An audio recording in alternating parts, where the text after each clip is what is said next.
Well, I think, it's really a math problem, and I'll be the first to tell you I'm not a math guy. But if the supply and the demand are equally going up at the same rate, then it will stay about the same, right? But if the supply and the demand are in a different trajectory, so the supply is going up faster than the demand, then you do have that sort of leveling out that he's talking about. So I haven't looked at the numbers, and that was one of the things, when I hear discussions about the comprehensive plan and people's, feelings about its validity or whatever, and I always wonder, was there an economic analysis component of the comprehensive plan that kind of explained and helped you all make decisions about that? Because until you have that, to some extent, it's really just everyone's feelings about things, right? On the other hand, we do know that, and the way I kind of think about what we're doing here is assuming whatever growth you are going to have and that is allowed, let's make sure that we get it right and it has the most positive impact on the community at large, community character, and solves as many of the challenges as you need solved, as it can, and mitigates as many of the challenges as it can. And so that's kind of the way that I look at it. But I would recommend as you go in the future and y'all are deciding things like, just like some places we go, well, we don't want to have any more growth, right? And so they say, okay, well, what are the economic impacts on the city if that's the case? How many years can we stay in business if we literally don't let anybody else in?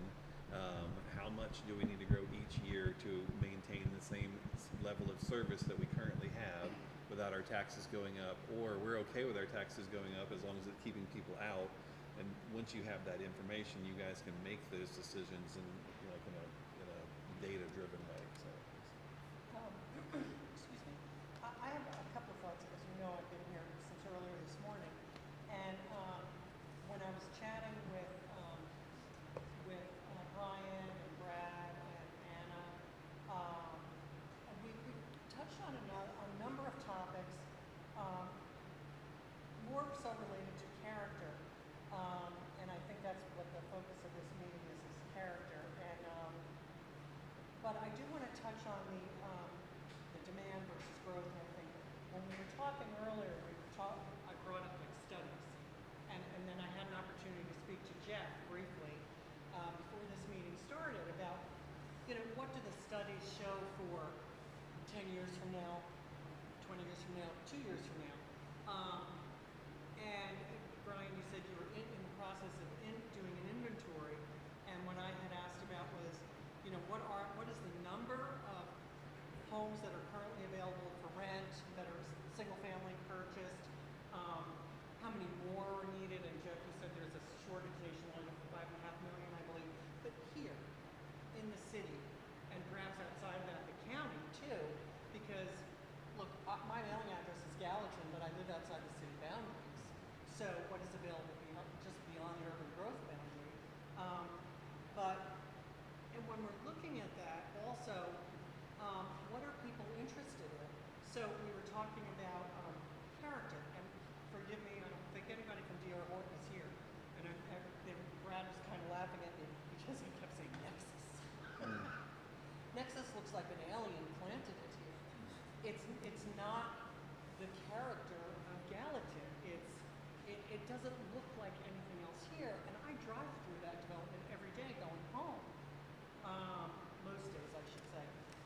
It seems to me that when we're addressing character specifically, if there are parameters written into this code such that a developer who comes in and wants to build has to work within those parameters, and in this weekend and going forward, making a decision about what that character looks like, something that looks like it belongs here, that has been here, as opposed to something that was just placed here, something that looks like it's been here a long time. And when you're talking about the facades of the downtown buildings, well, can't we ask developers to build developments that look like what this is? And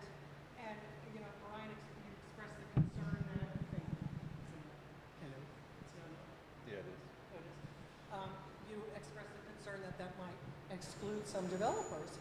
Well, my personal opinion, and another friend of mine who was here earlier sitting with us, we said the same thing. Well, then if it excludes certain developers who don't want to build along those parameters, then that's their problem. They can go build somewhere else.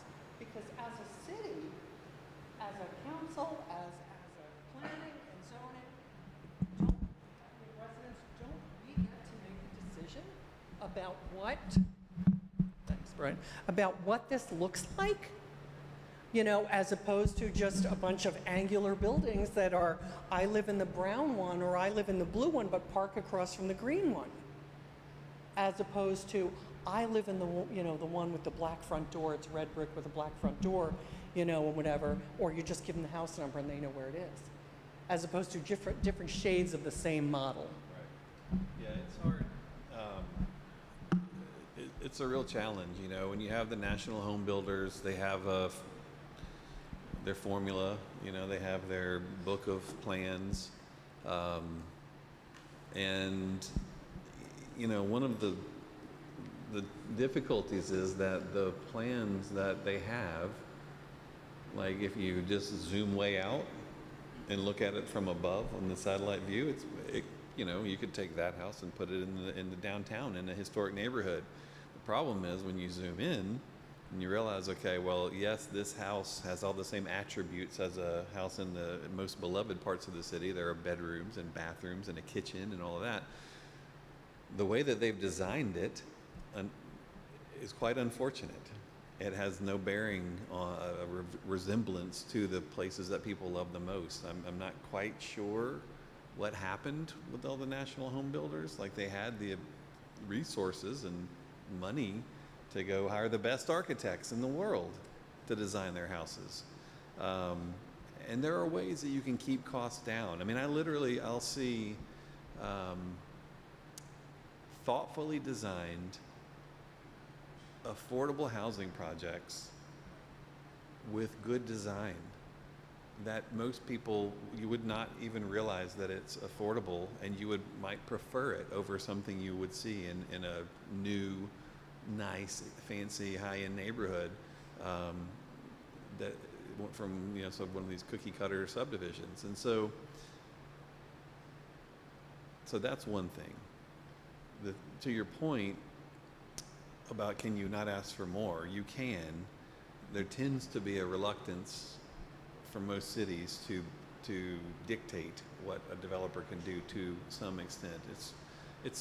I never quite fully understand which regulations and why people think certain things are okay to regulate and not others. It's like signage, right? For instance, every city you go to, the sign ordinance is like the thickest thing ever, and it's super detailed, and they just will just pounding on them. And then the Supreme Court, you know, had this case, and now you can't regulate what it says, but you can sometimes, you know, still regulate what it looks like and all that. And my comment's always been like, yeah, you don't want ugly signs, but have you seen the building it's attached to? Like, why are you so focused on that as opposed to the building?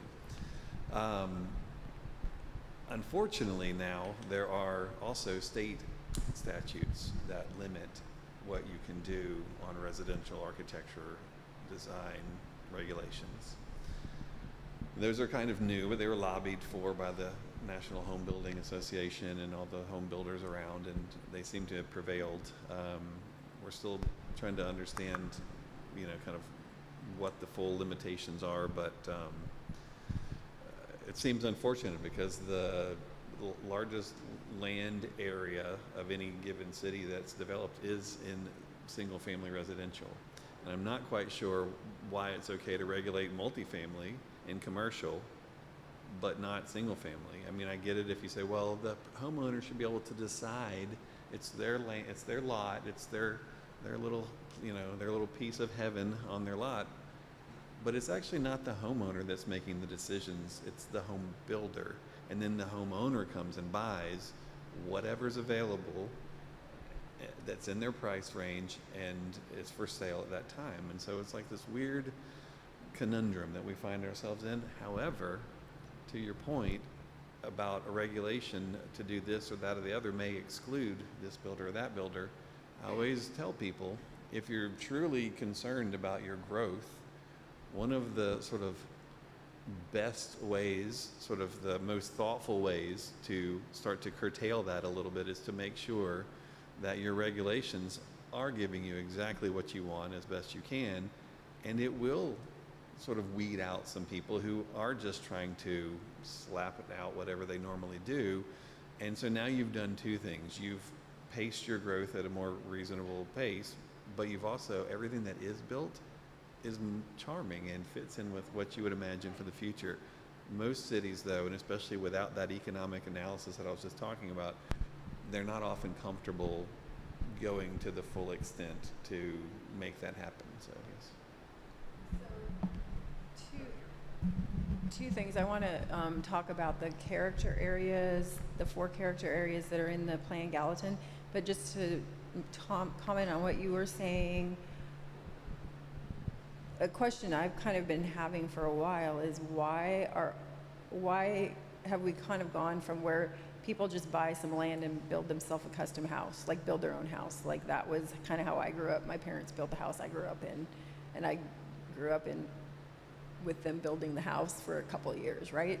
So why don't we do that anymore very much? And everything has become like these planned unit developments built by building companies and with HOAs. Like this is just like what it's become. It's just a whole different way than when I was a kid. So I don't know why or how that happened or when that happened. But anyway, I want to talk about the character areas in Plan Gallatin because there's only 4. And to me, that's a really big deal to have like the suburban character area just have like wide swaths of yellow across the map where it needs to be broken down into more specific types of suburban character areas. And I think that it's just giving permission to do certain things that shouldn't happen in certain areas, and that's just with the suburban character area. So that to me is something, I don't know if that can be talked about in this meeting here. Yeah, so you can hold on to that. The character areas, the way they're set up now, you're right. It's pretty high level, right? It's not very fine grained and necessarily responsive to everything that's happening on the ground. And one of the things that we'll do through this process is be more specific. So you've got the character areas, then our zoning districts will still be focused on character in a much more specific way than the comprehensive plan is, and much more sort of calibrated to what's on the ground, sort of the areas where you want to maintain the character as it is, it'll be calibrated to do that, and the areas that you want to transform to be something else, it'll do that, and the areas you want to preserve and protect, it'll do that as well. So we're getting there. That's coming. Thank you. Come back to affordability, and I would like to hear from you if you think of something we don't think about because it's your future. It's not, I'm getting old and you're going to be still there when I'm not there. So, but I remember last year I went to I think, Mayor, you were there, and what people from the planning were there. There was an afternoon organized by a land speculator about, construction land and stuff. And I remember something during the meeting where he was talking about costs of building material. So that staff was used at one point to say we have to raise the price because the building material costs more, so the building costs more. But what he was saying is that when the cost of the building material went back down, the price didn't follow. They stayed there. And I remember on my, my profession when I was on the aviation charter business, when we had the jet A was at $8 a gallon, we're adding a fuel surcharge to the client because, the fuel was costing so much that somebody had to take the cost. And when the fuel went back down, that fuel surcharge stayed there. If you look at FedEx and all these people, they still have a fuel surcharge. So I think that's one of the issues, is that it's money. Something is worth what people are ready to pay for it. So if you put a $200,000 house and somebody is going to pay $600 for it, that's what's going to raise the price, and same for the land. The cost of the land here went ballistic for no reason. And that's what drives the cost up. So where are we going from there? Because we're on trajectory we've seen before the crash 10 years ago, where the price was inflating. It's a crash, went down, but that still get back up. So we are at the level we were 10 years ago. Here we were in California 10 years ago. So as long as people are ready to buy whatever price we give them, well, we're not going to fix the problem. But I would like to hear from you, because maybe you have ideas we don't, and that would be great.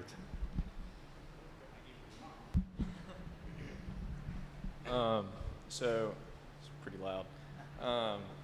I studied economics and finance at Stanford University in Birmingham, Alabama. And so we talked a lot about development and financial modeling, and I learned a lot there about how development companies do stuff, developments like that, and they've got to get their return. And, they're a business owner, they're trying to grow their company, they're trying to increase their stock price, and so that's their incentive behind it. I don't think that they want to make a bad product. I think they genuinely think that they are making a good product. And also, it's like you were saying about the Nexus development. It's not downtown Gallatin. It's not as pretty, southern as, some people like it. But me and my sister, she's a year younger than me. We have vastly different tastes in fashion and what we like. And she loves that modern looking type of stuff. Whereas me personally, I prefer kind of the historic. And so I think when we think about a city, and also the idea of America, right? It's, property rights are one of the biggest things that are the reason our country was created. And so we've got to allow individuals to say, okay, or companies, when they build something, this is what I'd like to build, and they have the freedom to do that. And I think that's what creates character, is that generation of new ideas and different people building different things that look different, even if it makes us uncomfortable, because that's the beauty of growth and development. And it can help add character. And because 50 years from now, that will be considered like the historic. So I think, and to the supply and demand question that you had, I don't know if y'all are familiar with Milton Friedman. He's an economist. And so when you think about supply and demand, you've got a supply side and a demand side, and in the middle where they intersect is the equilibrium. And on the x-axis, you've got quantity supplied, and on the y-axis, you've got the price of whatever product it is that you're modeling with supply and demand. And so when demand increases, the demand curve shifts to the right. And so that equilibrium moves up on the price axis, and that's why the price is higher.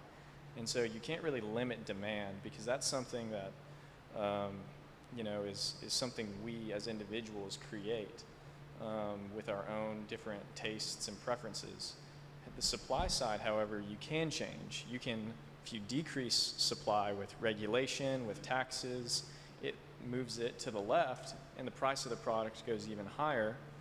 But if you increase supply, you decrease the price, maybe back down to that original equilibrium price.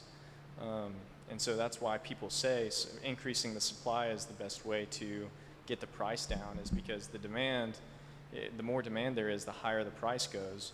And the only way to fix that is either decrease demand or increase supply to get the price down to where it's affordable on that little graph.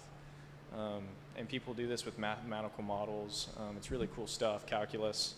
I don't know if that answers your question, but I hope it does. Go ahead, Hal. I just wanted to add one thing to that, because I agree with all that. And to your point, what we see a lot is really good intentions around affordability, and it starts out that way, and you steer and you encourage and you actually get a product that's charming, affordable the first time.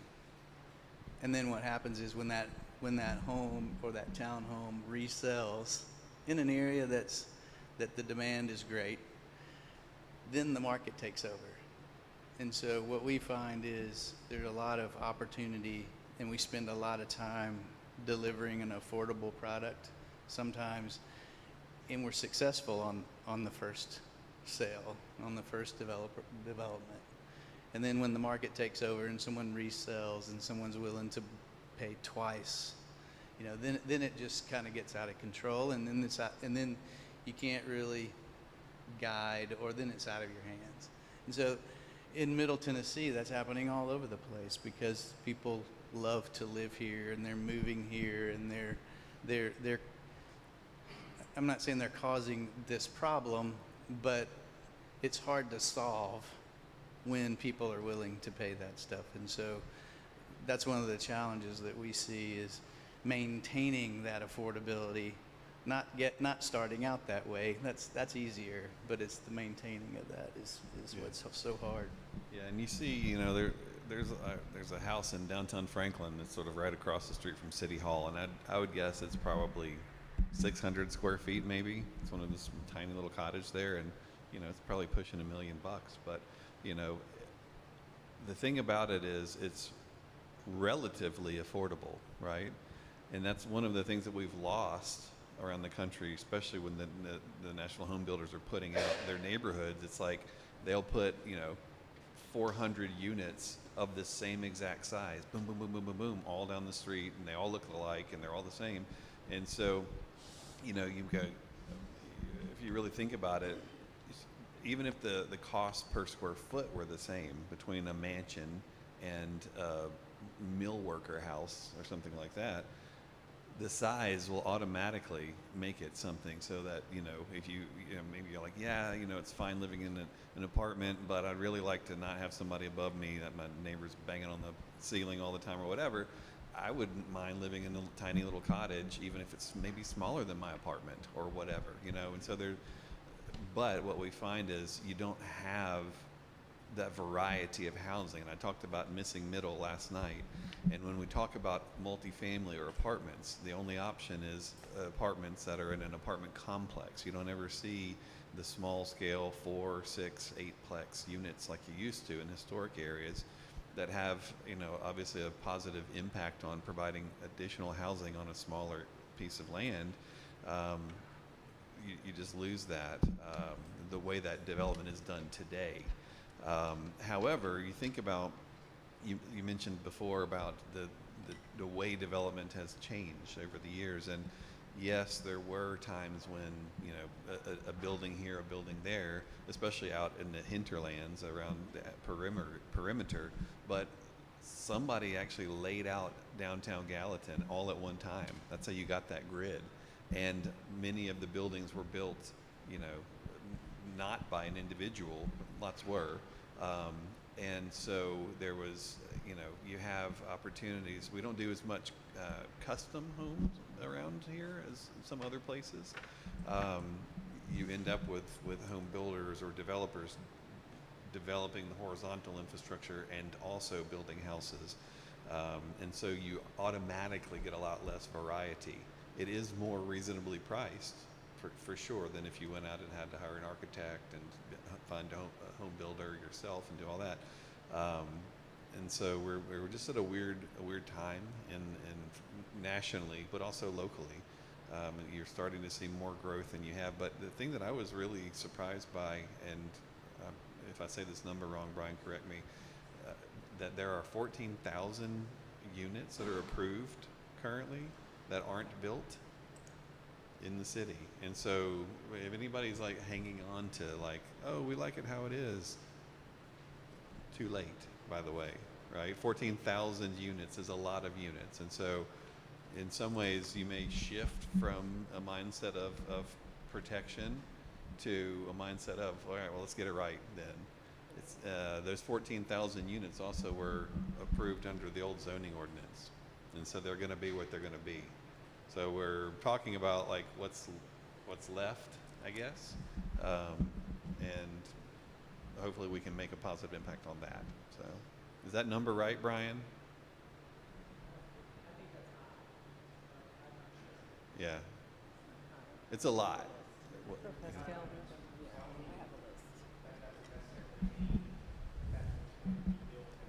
There's entitlements for zoning, but that doesn't necessarily mean that that specific number of units are going to be built. So Somebody There's- has it zoned in order to do that. There are, well, maybe, obviously all the property in the city is zoned, and so maybe the question is, are there developments that have been approved that equal that number of units? That's what I was getting at. So we'll look into that more as we go, but that's a lot. Okay. Couple of things. So you're talking about like the more historic buildings, and back to the supply and demand question. The young man was talking about supply and demand, and I think it's more, there are more details that need to be talked about when it's not just a pure supply and demand kind of thing, because I live in a house that was built in 1850. It's 174 years old, I think, at this point. Things used to be built to last, and I don't know if you've heard the term planned obsolescence. It's something that didn't used to be a thing, but now it's something that, like, vehicles are planned to last a certain amount of time, and then they are replaced, and homes are the same now. And I learned that from the developer who, when we had lived in our house for a year, this very, very old home that was built to last, and then we found out about the development coming behind us and next to us, and then we started getting involved and meeting with the developer, and he told, sitting at my dining room table, he said, oh yeah, these houses, they're gonna last about 40 years. And I thought, what? So if someone gets a 30-year mortgage and they pay off their mortgage, they have 10 more years and then their house is gonna fall apart. Like, how is that even a good thing? I was just so mad that he would even like admit that. Like, these houses are built to last for 40 years and then they'll be torn down and something else will be built. Like, what in the world? Like, what a waste of money, what a waste of effort, what a waste of everything. Because if you build something good, it should last, and then it could be passed on to the next generation.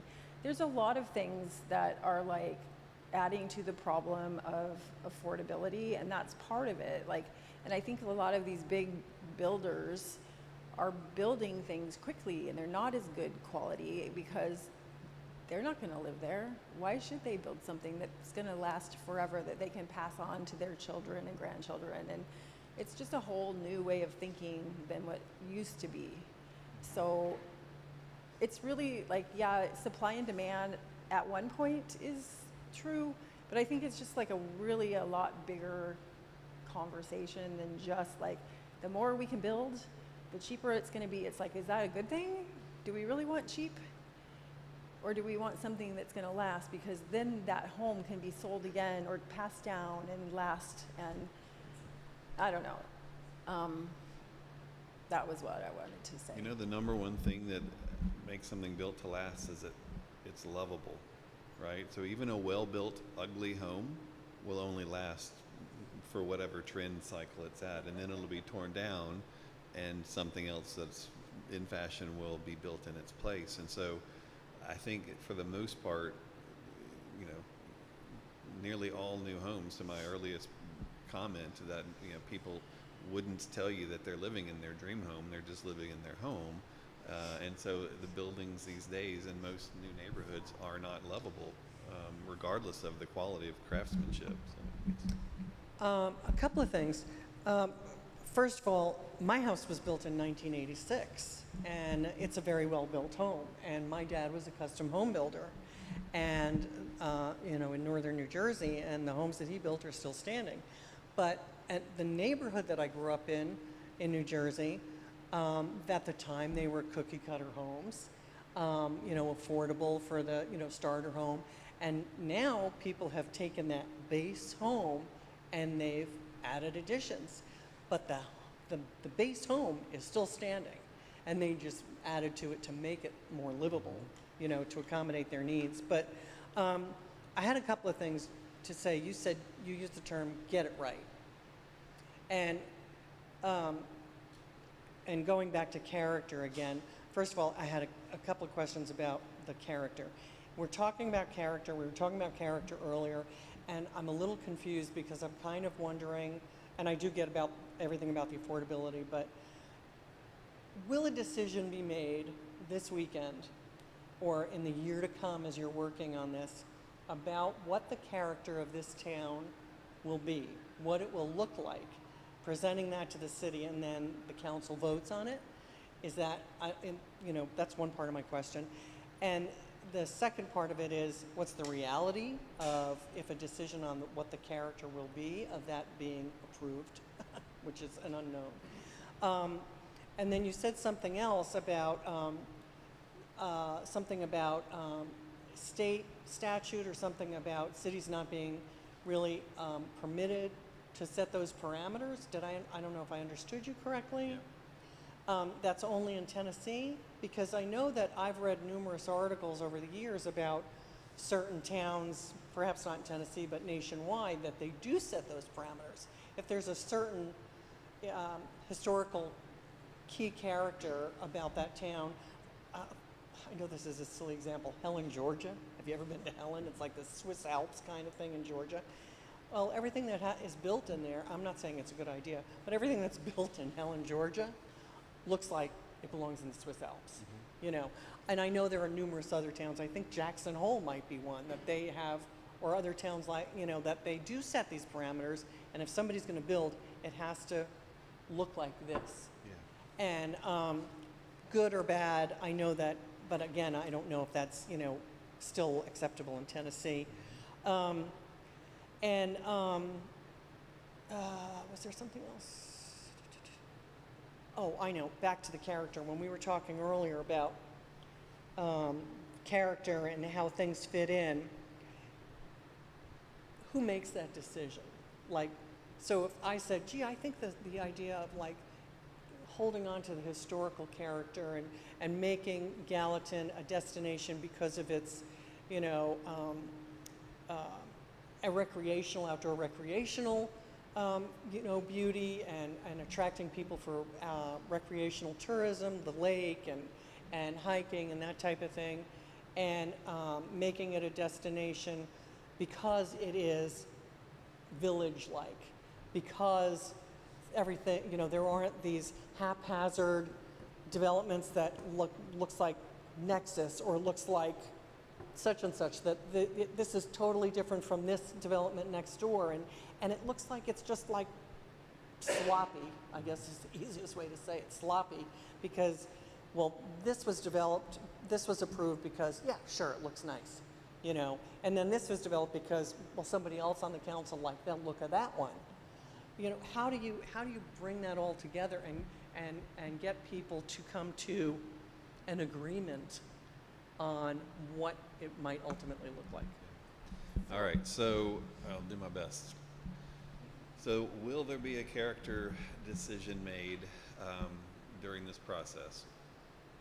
To some extent, yes. So we'll be seeking to identify, like, what is the character, what are the things that people are getting at, like, what if you have to have development, what would development that we see positively be like, right? And so far as you can in zoning, we will embed that character into it. But the limitation on that, as I was just saying, were these state statutes that limit what you can say about design of residential buildings, single-family residential. Not all states do that.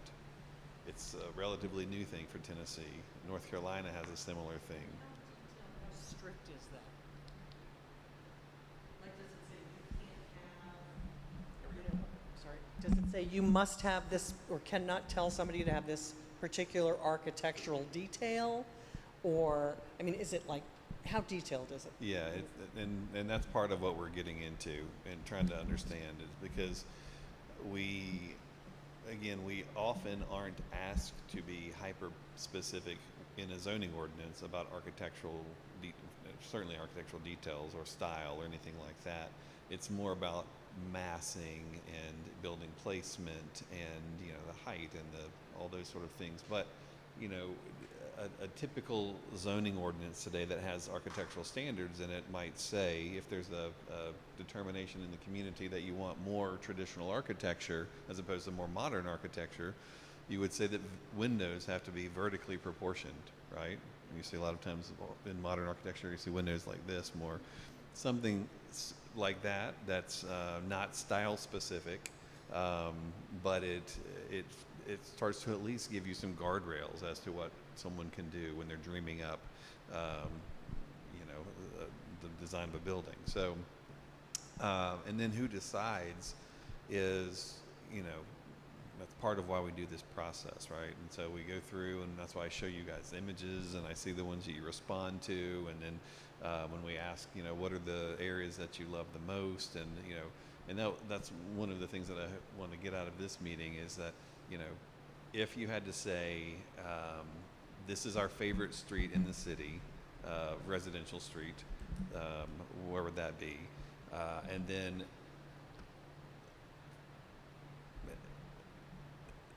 new development wise, what new development is everyone's favorite and that feels the most Gallatin that you could, you know, imagine? So anybody care to take that on? Yeah.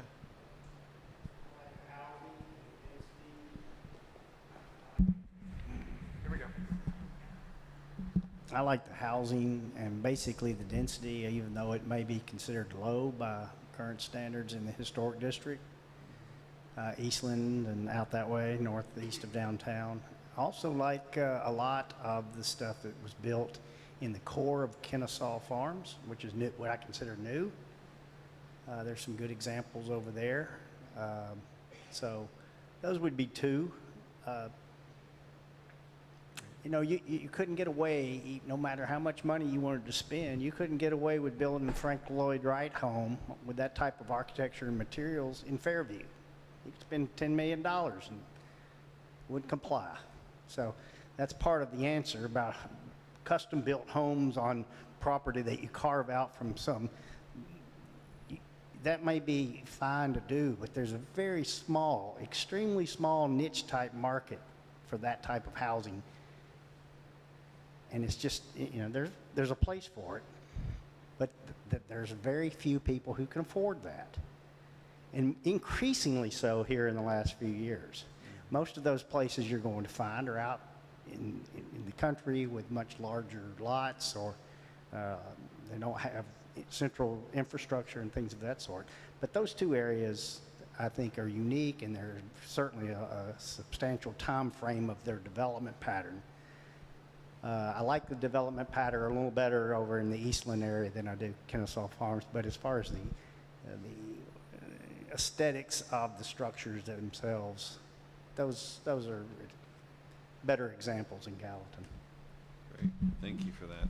Yeah, and that's a good point. You know, it's easy to do an architectural specimen, you know, a custom house on, you know, not part of a subdivision and all of that.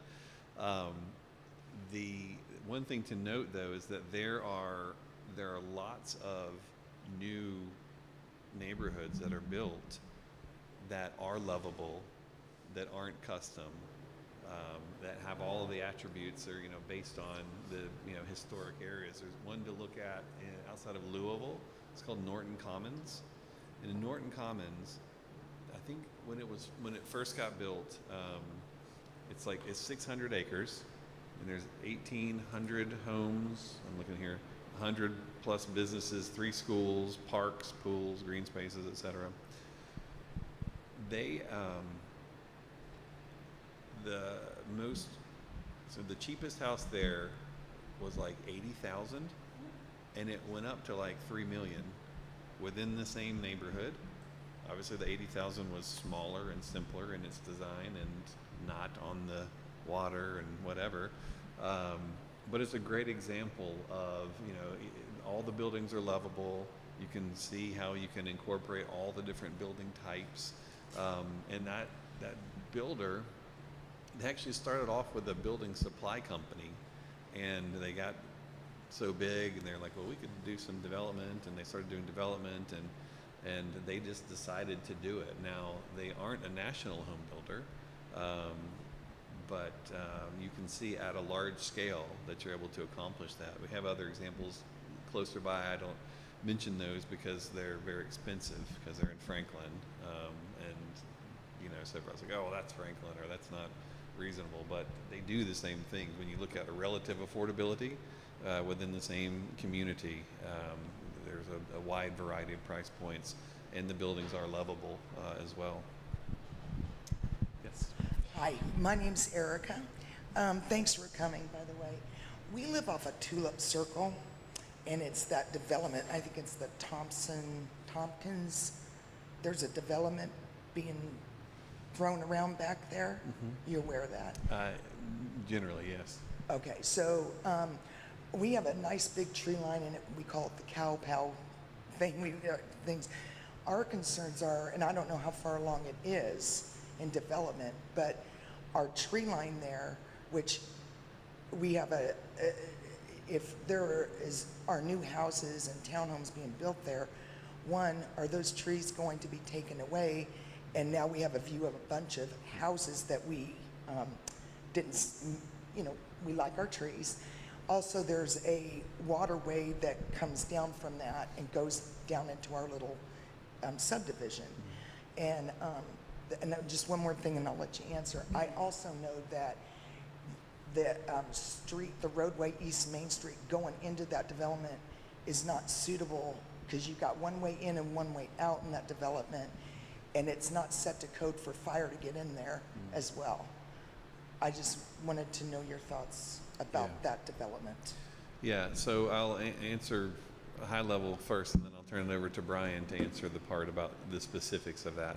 So we have heard that there aren't tree protections in place as much as people would like there to be. And so that's something we're looking at expanding. If the development's already underway, then it's whatever standards were in place when it was approved, they are what they are. So Brian, do you know the specific area and if those trees are in a preservation area? I wouldn't be able to answer specifically on the trees question without going and looking at the plan itself. That's the Avery Trace project, I believe. Is that what it's called?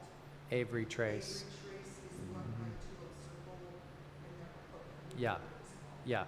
So, I mean, if you want, we can try to get some more clarification for you specifically on those questions.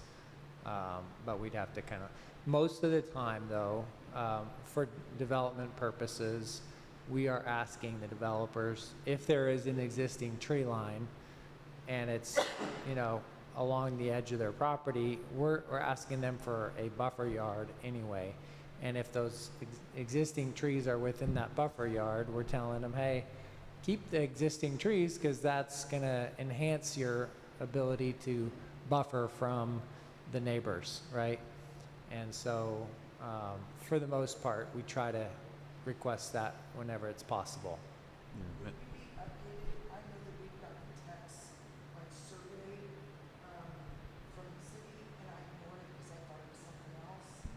So are we going to be notified of the development? I don't even know how far along it is. I just know that it's popped up and it looks like it's mapped out. But then when I heard about that roadway not being sufficient for that many houses and townhomes, Yeah, if it's already underway, then, oh, when you said it popped up, sorry. The zoning approvals have all been done for that, so they've got the approval to be able to build there, but they still have to come through and do their preliminary and final platting for the lots. But essentially, they have the right to be able to go in and do that development. Right, so whatever you learn from Brian will be, like, if the answer is the trees are plan to be removed, then it'll be more of just like, now you know what to expect, rather than something that you can do about it. And when will I know that? Oh, I'm sorry. He's going to look into it. Oh, he's, okay, Yeah. I'm sorry. I'm Yeah. Okay, Yeah. so I'll talk to you later. Yeah, Okay. and we can touch base. Yeah. Yeah, of course. Yes. Anybody else? Question about character.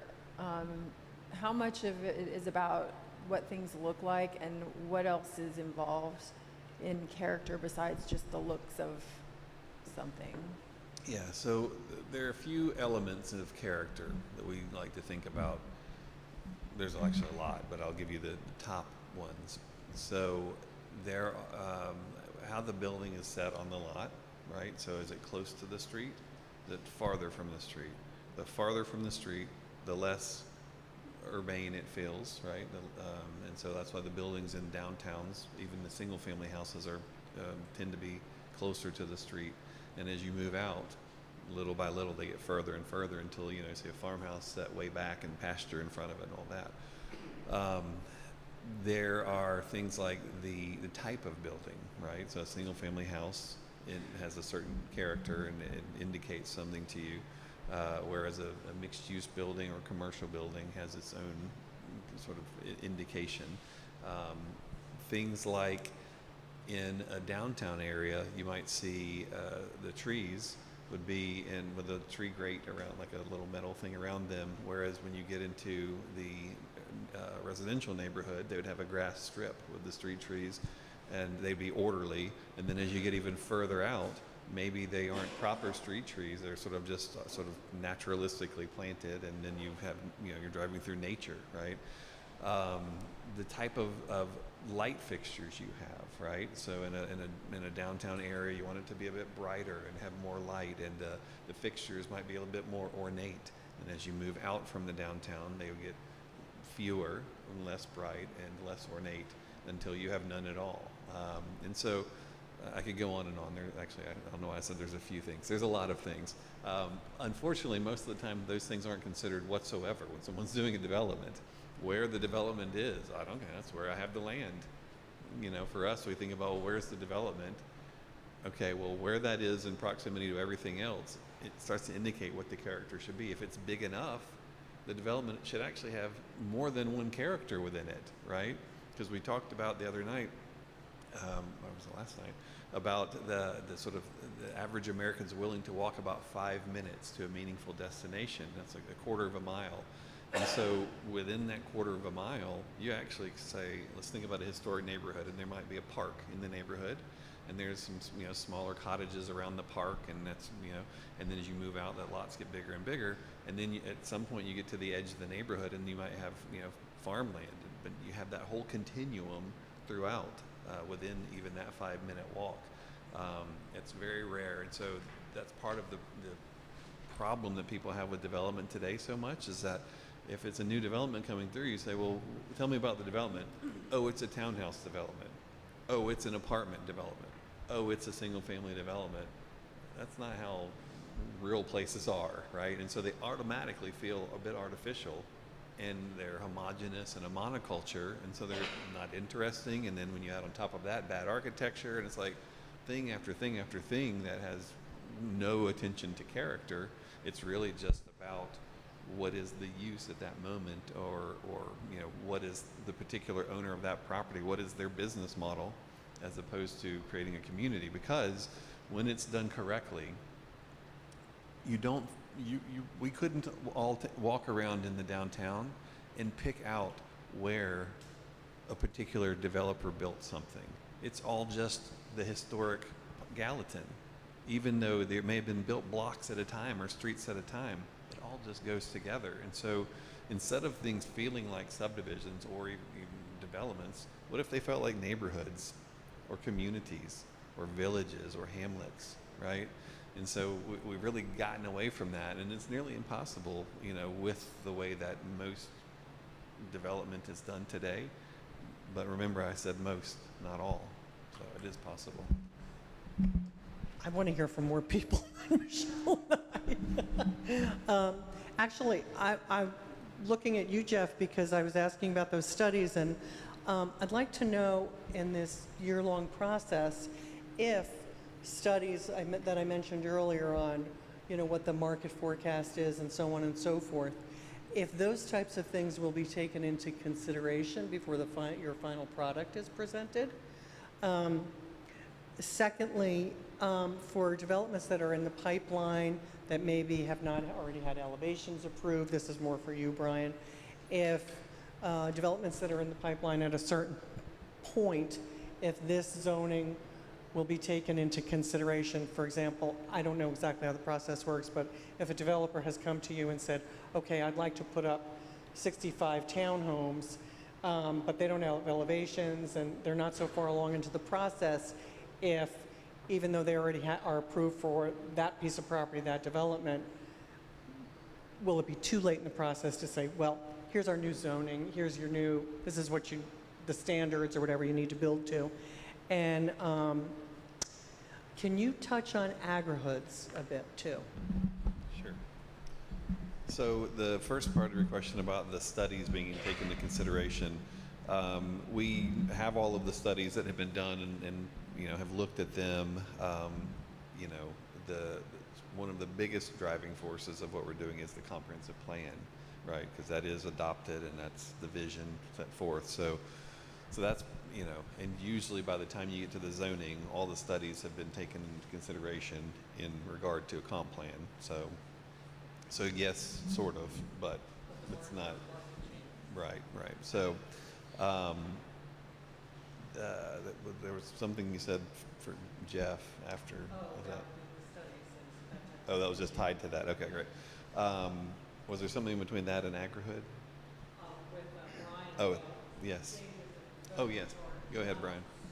So far ahead, will you be able to go back to developers where things are approved and say, okay, well, now these are the things we need to go to, whatever those things are? So there may be instances where if a development has not gotten to a certain point in the process, to be able to, have them work under the new rules. However, there are also many instances where they are already vested with what they have come in and gotten approval for, such as your preliminary master development plans typically have the elevations of homes that are submitted along with, as this is what homes we're planning on building here. If they've gotten that approval, then they've got a vested right to be able to continue on with that particular design. Yeah, and because this will take a long time, you can bet your bottom dollar that anybody who's already even thought about starting the process is going to get it in before this is adopted. Except, again, there's always these rare exceptions.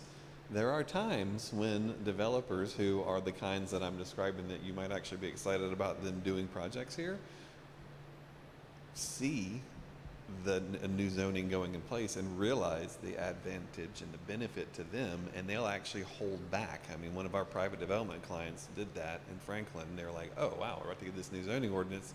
This will be way better. We'll pause our project and wait until that gets in place. So it does happen. It just takes them understanding it. And that's what I hope, a lot of times through this process, one of the positive outcomes is not just the new ordinance, but there's a developer or two who were paying attention and listening and hearing from the community, by the way, we don't really like what y'all are doing.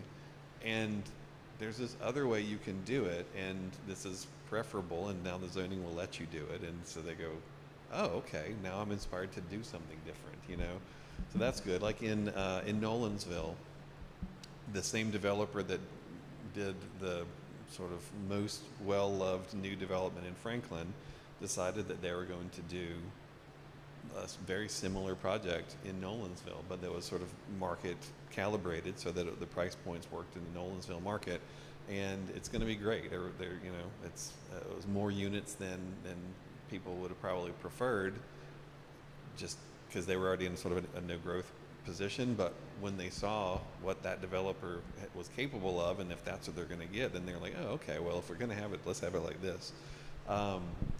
Your question about agrihood. So the agrihood is a good model. For those who haven't seen it in the presentations, it's basically agricultural neighborhood is the kind of agrihood. Yeah. Yeah, she just said, are the demographics right for it? So I'll explain what it is and then I'll answer that. So the agrihood, the idea of the agrihood is that you would, presumably it's an old farm, as most new developments tend to be around here. And it's time for the family to not farm, and they're looking forward to cashing in on this value of the land that they've had for years, and that's their retirement plan and their inheritance for their kids and all that. And so instead of just selling it to a tract builder, national home builder, to become more of the stuff we've been talking about, there are other options, and you would actually conserve land and keep it in productive agriculture, and that becomes actually an important part of the whole character of that community. And so we're working on one right now in Franklin, and it's about 200 acres. The family's owned it for 135 years, and they didn't want to never be able to drive past their land again once it was developed, because they were so sad about what it had become.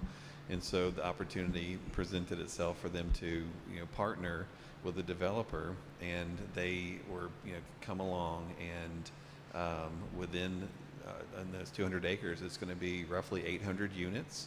50% of it's going to be in conservation. It's going to have a full mix of housing. It'll have tiny houses, cottage courts that we've talked about. It'll have, detached single family of all sizes, from large, medium, and small. It'll have townhouses. It'll have mixed use buildings in a village center. All the historic farm buildings are being saved and turned into other things, like a micro distillery and a silo. We're looking at doing an observatory in the top, so that actually it's up and you can go up there, and then there's a feeding trough that comes off of that, and that'll become a greenhouse for propagating plants that will go into the community gardens and the farms, but it's not agriculture that's just decorative. It's actually regionally scaled productive agriculture. And it's a huge success where you do it. People are so excited because they were afraid it was going to be more of the stuff they didn't want it to be. It preserves the heritage of the area. It fits in great, even if there is relatively, where there is buildings, relatively high density. It feels more like European villages, and you see them in the countryside, sort of scattered through the agriculture. So that's definitely something that is growing, and in Franklin, now that there's this, they kind of had intended and hoped that something like this would happen, but the zoning didn't support it. And so they've been having to work on making changes to the zoning, and then the development itself is going through a PUD process and sort of writing its own rules specifically for that area. But the city actually even had some regulations that were in place that made it difficult to even write your own rules, like you couldn't change this or this or this, and so they've fixed that now. And so they're Nolansville, they have a concept there where new development that comes in, like if it's annexed or if it's a large tract in some of the edge conditions, it has to be built in the form of villages and hamlets, and it has to have a mix of these different character districts, like I was describing, including the character district 1, which is preservation, and then some agricultural parts of it as well. So there are all kinds of things that we can do as you dial in, what you want to see, and in the future as we go forward. Oh yeah, demographics. Yeah, the demographics for an agrihood, it's really more about, do you have people who would find that lifestyle charming and interesting? Because, as I said, within the development I was just talking about, I said we have everything from tiny houses to large, very expensive houses. I forgot to mention we actually have farmhand housing as well. And so you have, the full breadth of demographics within that one development.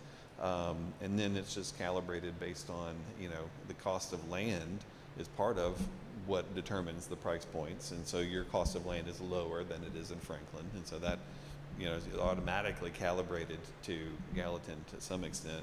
And then you would just sort of do things design-wise and level of finish and all that would still make it fit in affordably. But the thing that's great about AgriHood too is it tends to architecturally lean more towards sort of the simple farmhouse aesthetic, which is much less expensive to build than what you see in all the subdivisions, all the gables and dormers and all that stuff, trying to fool you into thinking that it's good architecture.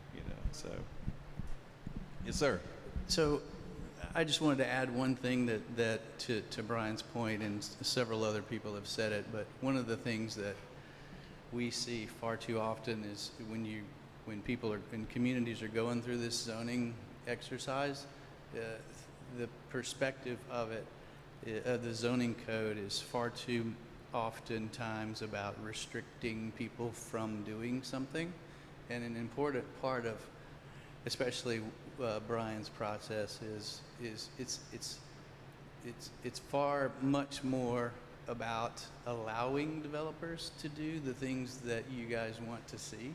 And so crafting those zoning districts and those regulations to allow a mix of some of those things instead of just strictly prohibiting this or making sure they don't do this. I think keeping that in perspective is going to be really important when you're going through this. Just wanted to make that point. Yeah, that's a good point. Over here. And I just want to respond to that. I mean, I'm sure most of us get that. It's just hard. And we're fairly new. We've lived up here 10 years. But, we moved up here because of the small town, because it was nice and quiet, not big developments. I mean, I respect the building. I think we all do. But it's hard for us when we picked it, and sometimes it feels like it's maybe thrown in your face a little bit with nobody asking or us being informed. I just wanted to throw that out. Yeah. No, that's a great point, and maybe I should have said it like allowing people to do the right thing, Right. instead of something that no one wants to see. Right. Yeah. Yeah, you have to decide what it is you That's want, exactly right. and then we put it in the ordinance and allow for it. And in some cases, maybe we're even incentivizing. Like, let's say, for instance, right now, an incentive could simply be a matter of people aren't going to come fight you, right? Like we all like it, and they're actually going to show up with matching shirts that are green, say vote yes for this development because we like it, Which imagine that would be quite unexpected here, right? But you wouldn't believe how valuable that would be to a developer to have that support and to just like go through the normal number of meetings and not have any deferrals or controversy around their project. That would be pretty. Right, exactly. No more evil eyes. Yes. Yeah, I think we can all agree that you don't want anyone coming onto your property and telling you what you can and cannot do with it. And so I think in the spirit of that, it's we've got these zoning lines and they're kind of arbitrary, right? They're telling you what you can and cannot do with your own property. And I kind of have an issue with that. If someone wants to do something, I don't have a right to tell them what they can and can't do with their property.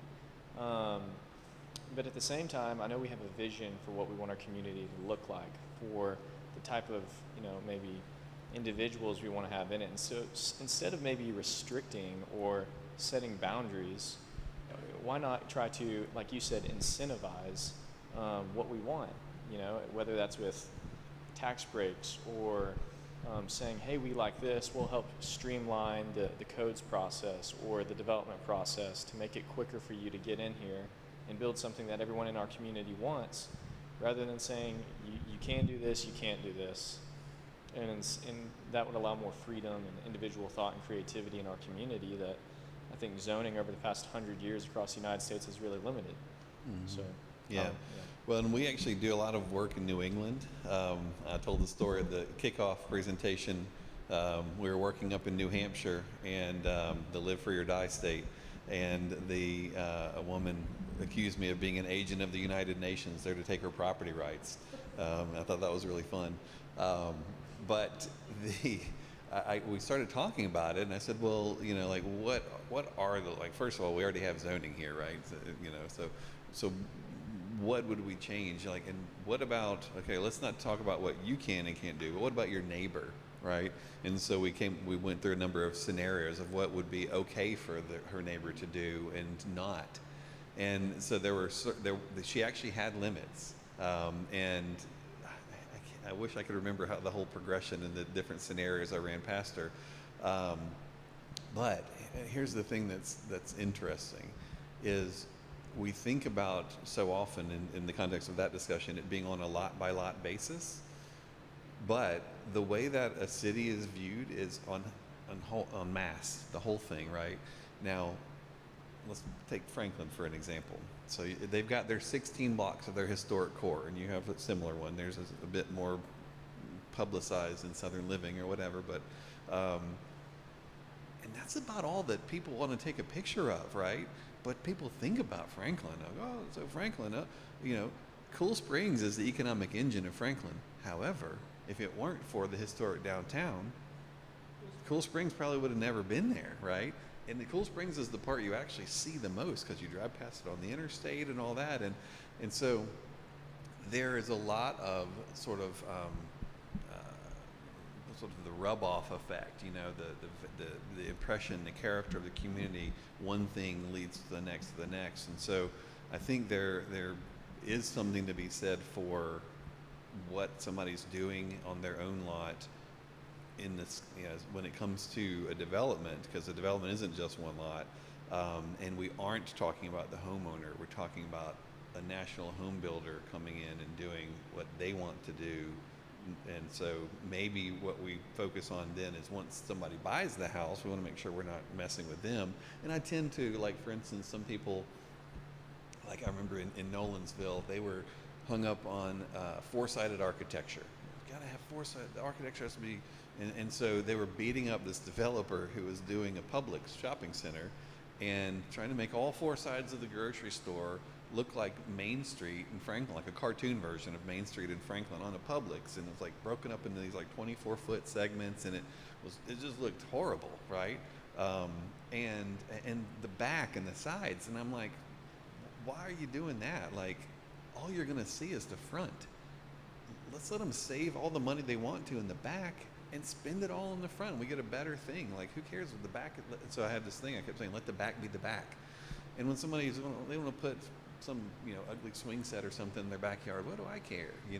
The part that I care about is what everyone else senses, right? And that's generally in the front. And so that's why our zoning sets up the idea of frontages and how the building meets the street and those sorts of things. So you kind of have your own individual expression in some areas, and then you have something that's more sort of communally acceptable in the places where everyone can see. So it's a tricky discussion for sure, but something that we can't ignore.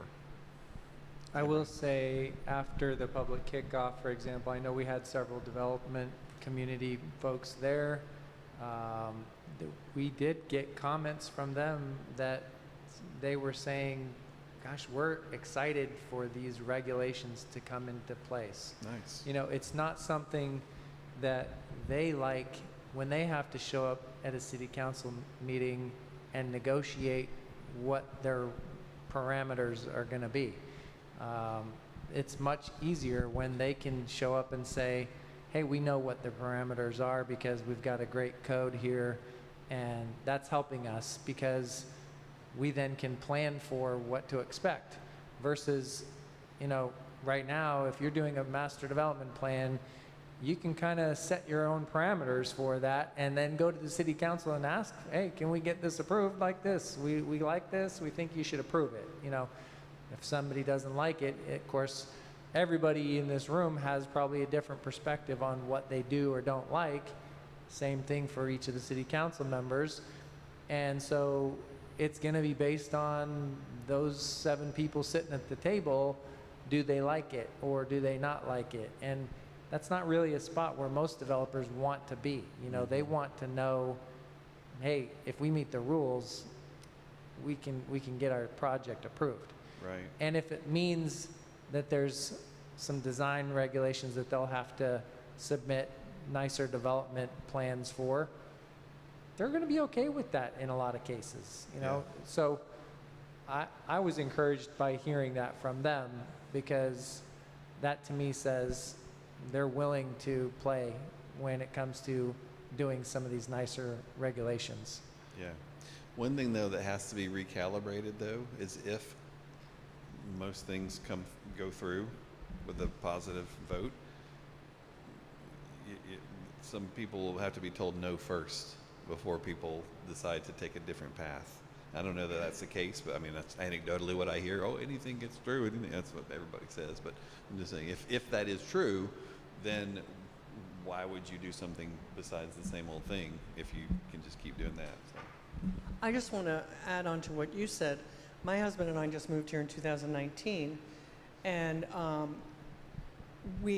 mentioned earlier to somebody that we looked everywhere from Kingston Springs, and Mayor Brown, I apologize, you've heard this before, and other city staff.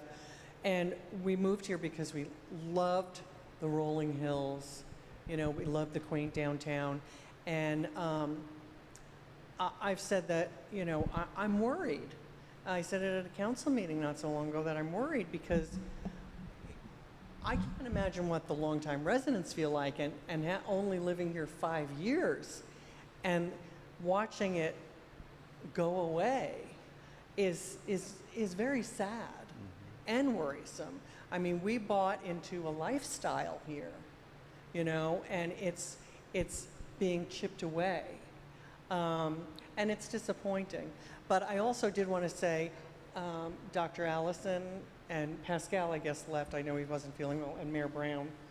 I appreciate you guys being here because I was hoping that many of our council members would be here, and it's disappointing not to see them here. So I appreciate you guys being present very much. Yeah, for what it's worth, if you don't get over to Franklin much, just you can take a field trip and go over to the neighborhood called West Haven, and that is, you know, it is a full mixed use, mixed housing type, all that. They preserved the old historic tree rows between the old farms. The hills are in preservation. The old farm ponds are there. They're part of the stormwater system. It's walkable, sidewalks and street trees and all of the things. So you can at least see what's possible. And, you know, yeah. I have to tell you, we looked at Franklin. It was kind of between Franklin and Gallatin. Yeah. And I said, oh God, no. Sure. So I really hope we don't become something like personally, no. Yeah. I don't want to see us become something like Franklin. Well, and West Haven, I'm familiar too. They're expensive. well, yes, and so you have to ignore the expense. I'm just saying the idea of a neighborhood like that, and you know, I think to your point, and that's why I used the Norton Commons example, the one in Louisville first. It isn't a Franklin thing. The idea, Franklin just happens to have an example of this type of neighborhood. The other one, too. Yeah. So you've seen Norton Commons? I've seen pictures. Oh yeah, online, yeah. And you know, again, it's not for everybody. You know, I think you live on some acreage, right? Others do, you know, and there are plenty of people, even though West Haven is, you know, by far the sort of favorite neighborhood in Franklin. There are many people like, oh, I would never live there. You know, I've got dogs. They want to run. I got to whatever. I don't want to see my neighbors. You know, all that stuff. I like the deer in my yard. You know, whatever. But assuming you're going to get development with some level of density, then it could be a solution. So, yes. All right, so Oh, we're 30 time. minutes Oh, over sorry. our Yeah. scheduled time on this. We want to be respectful of all of your time. Please feel free to stick around and continue chatting. I mean, that's what we've got a whole group of people here for, and we want to hear your input on as much as you want to be able to share that input. We do want to put a plug in for the next little session like this. It's going to be at 4:30, so please come back and continue the discussion. That topic is going to be on public street frontages and streetscapes. Yeah, so frontages and streetscapes. And basically, you know, we'll be talking a lot about just what the visual aspect of the street can look like in that type of discussion. So thank you again, Brian, for heading up the discussion. Thank you all for showing up, and like I said, feel free to stick around for as long as you want and continue on that discussion.